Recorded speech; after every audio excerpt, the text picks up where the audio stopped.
Able Bike Company. We've already been impressed with the Able Core, a bike you can buy for under $252 with the coupon code KevCentral. Well, this is its big brother, or I could phrase it another way, a pre-upgraded Able Core. This is the Able Sport. This sport model priced competitively as well, $299.99, but with the KevCentral coupon code, $284.99 for some extra stuff. We're going to go over each and every detail of this bike starting now. Up top at the bars, now a lot of this is going to be exactly the same as the Able Core. So I'm just going to go over the components, and if anything is different, I'll call that out. Otherwise, you can just assume it's the same. Like these bars, 720 millimeters wide, 31.8 diameter with a 6-degree sweep. Grips, these have that barrel profile, rubber, soft. I like this design, and these are dual lock-ons. I have a very upset squirrel right above me, but I'm going to keep going. Looking at this shifter, a trigger shifter, an Advent trigger shifter, so that's going to clue in some of the upgrades when we get down to here.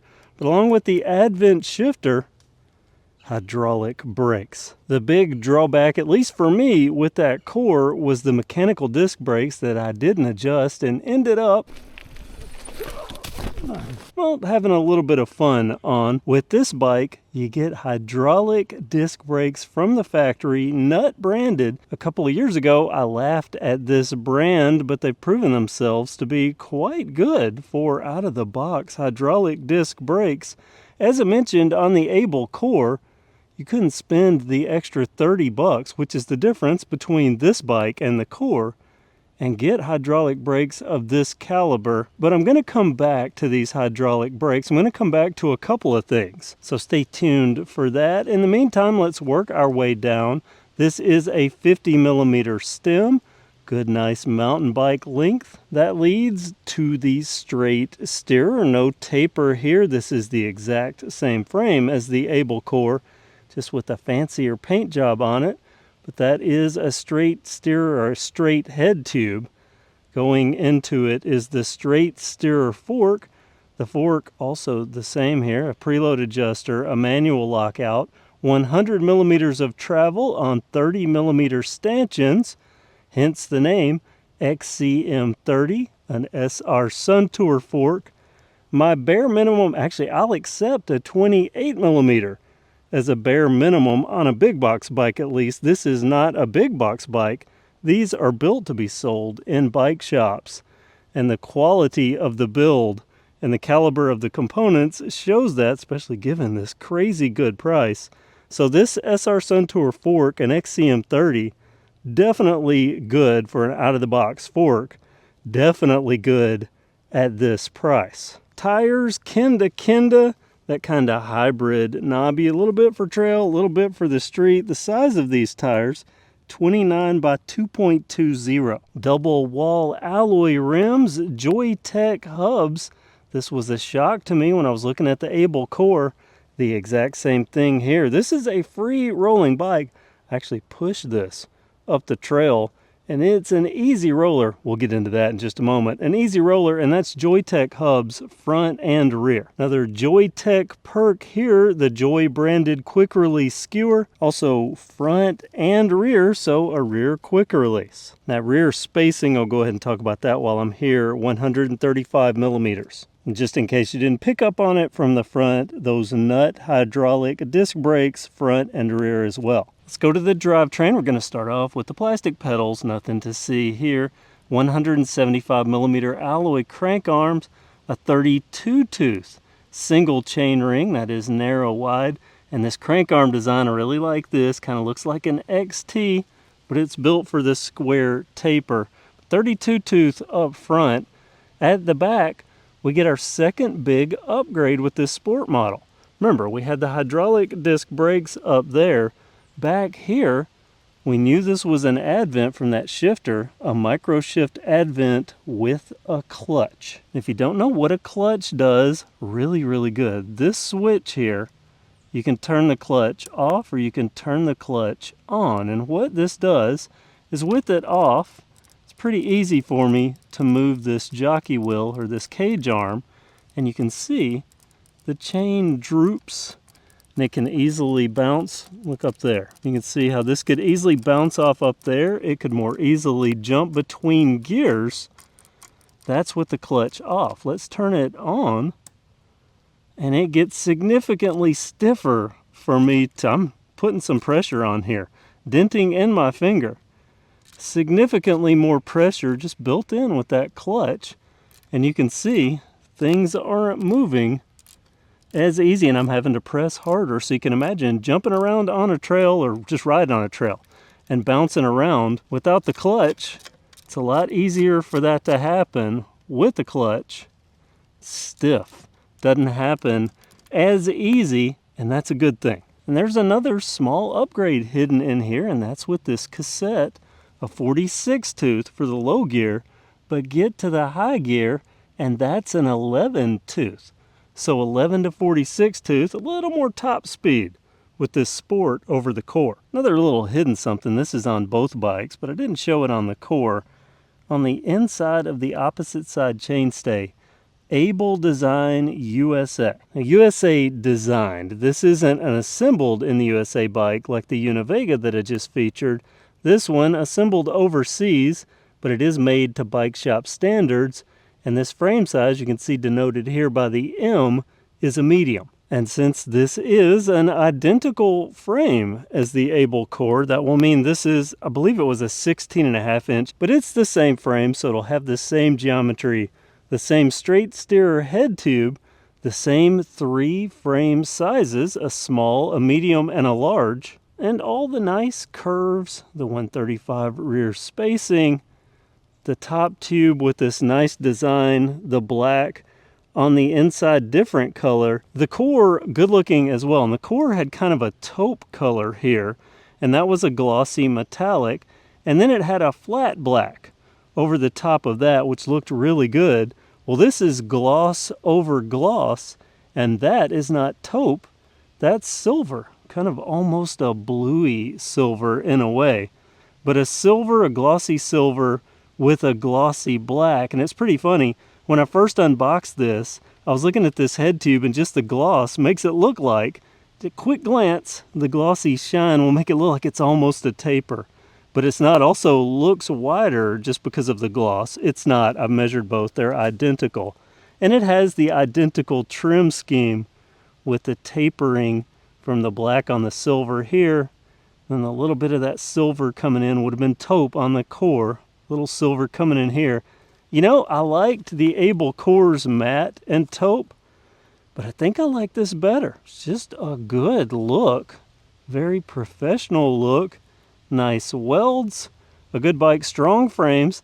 Now, I haven't mentioned this yet, but these bikes are built to handle riders up to 275 pounds. That's 25 more than the standard bike that I feature on this channel. So a good thing there, another bonus, and a lifetime warranty on the frame. And Able Bike Company is backed up by Kent Bikes, so that's going nowhere, at least as far as I can tell. There will always be the lifetime warranty on this frame, so getting bike shop quality frame, some bike shop components at a greatly reduced price, $284.99 with that KevCentral coupon code. And also, don't forget that there is the $75 Mendham Bikes rebate if you take this to a bike shop and have them assemble it, which I recommend for people that aren't handy with a wrench. If you've never assembled a bike before, you can actually get a bike shop quality bike with bike shop assembly, so the real bike shop experience, for a lot less money. Okay, we're almost done with our component rundown. There is a quick release seat post. This is an indexed seat post. I don't know how well you can see them there.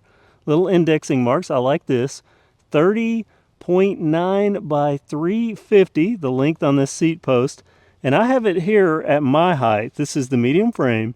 And this is, I'm 5'10", and that's my seat height, and I'm pretty close to that. I think I have one more increment here. So just barely more on this seat post. And this seat, before I drop this down, this is the Cell Royal Mach 2 quality saddles. I mean, this is a big brand. I mentioned these look cool. These little plastic things, kind of sporty, but they do grab shorts, at least when I've ridden. And I'm also going to talk about that in just a second. But first, just like the Able Core, there is no dropper support on this bike natively, and there is internal cable routing, and you're not really going to be able to put a dropper on this anyway, in my opinion, because if I push this all the way down, that's as far as it goes because of this fancy curved seat tube, just like on the Able Core. So I don't see this as a bike for people that want a dropper post. I just don't really see how it's feasibly possible. But most people aren't even going to know what that means, so it's not going to matter, especially new riders. I mean, we're getting into groundbreaking stuff here, given the price. Under $285 with the coupon code. That's just crazy good. That's the Able Sport. However, there are some things I want to talk about additional here. More specifically to people that haven't ever assembled a bike before. Because it's not always just pull it out of the box and go. These are made for bike shops. At least as I understand it, they're made for bike shops. Bike shop bikes don't come with the same out-of-the-box refinement. And I'm not saying this as a joke. Big box bikes, I think they're packaged with the idea that they're going to need to be put together fast. So a lot of the stuff lines up pretty close out of the box. And any failures on tweaking things are usually damage from shipping, like warped rims and stuff like that. But they're made to be put together quickly. Bike shop bikes, there is an expectation that a trained bike mechanic is going to go over each and every detail. So there's more attention paid to maybe padding than there is making sure that things line up. I don't know if you could tell this, but just looking here, these brakes are sitting slightly at a down angle, and those are tilted up. Normally, they're very much in line wherever they are. I mean, usually you still have to adjust them to a personal preference, but normally they're lined up to be equally tilted. These are not. That's always a little telltale sign that I look for. And little stuff like this, going back to this seat post. And that is loose out of the box. And if you don't know, that's a larger hex bolt. Some bike tools don't even have this. So that's something, and it was, well, when I got it out of the box, it was all the way past the front index mark here. Yeah, it was about there. And it's just wobbled. So normally it's just locked in. I mean, it's very rare you have to tighten one. That's another thing. The quick release lever on the rear wheel. On the Able Core, it was so loose that the wheel was dislodged. This one was also barely tight. Again, they assume someone at a bike shop is going to mess with this, going to assemble it and adjust it properly. On the usual big box bikes that I review, they're so tight you can sometimes almost not get them unclamped, or at least not easily. This bike, though, made for bike shop mechanics. And what I'm getting at here is if you don't know what you're doing, I would really think about using that $75 rebate, because you're definitely going to have to take the skewer out of a box, put it through the front wheel, put the front wheel on the bike, and then you're going to have to take the handlebars, take these 4 bolts off of the stem cap and put the handlebars on the stem cap. That definitely needs to be torqued properly, or sufficiently tight at the very least. Then you're going to need to adjust the brakes and things like that. But also, I don't know how well it's going to come out on camera here, but if I get over this, yeah, it's not really showing up on camera. But the alignment of the front wheel and the stem, very important, even more important. Making sure these stem bolts are tight enough. If they're not tight enough and they don't come out of the box tight enough, then the front wheel can move independently from the handlebars. Bad things can happen if that is the case. You don't want to steer to the right and your front wheel go to the left. That's an over-the-bars crash and a collarbone 9 times out of 10. So there's some assembly here. And again, I wanted to get this where you could see it, but you're just going to have to trust me. This is angled to the right here. So this is clearly made for a bike shop to put it together. And I'm showing you this so that you know what you're getting into and making sure you don't cost yourself money or get yourself hurt by not putting something together properly. A bike needs to be assembled properly, and there are things on this bike that definitely need to be tweaked and adjusted and looked over. So if you know what you're doing and you've assembled bikes before, good for you. If you don't, normally that would be game over for a budget bike, for someone that needs to have someone else assemble it. But with that $75 rebate, I keep mentioning it because it's such an amazing thing. I don't see how they're making money with this. But as long as it's there, there's no sense in not using it, because I've checked around, and most bike shops, I think it was $80 to $110, the ones that I called, for box to complete full assembly. However, if you can, just get the front wheel on the bike. Get the front wheel on the bike and roll it into a bike shop. Well, then the price drops.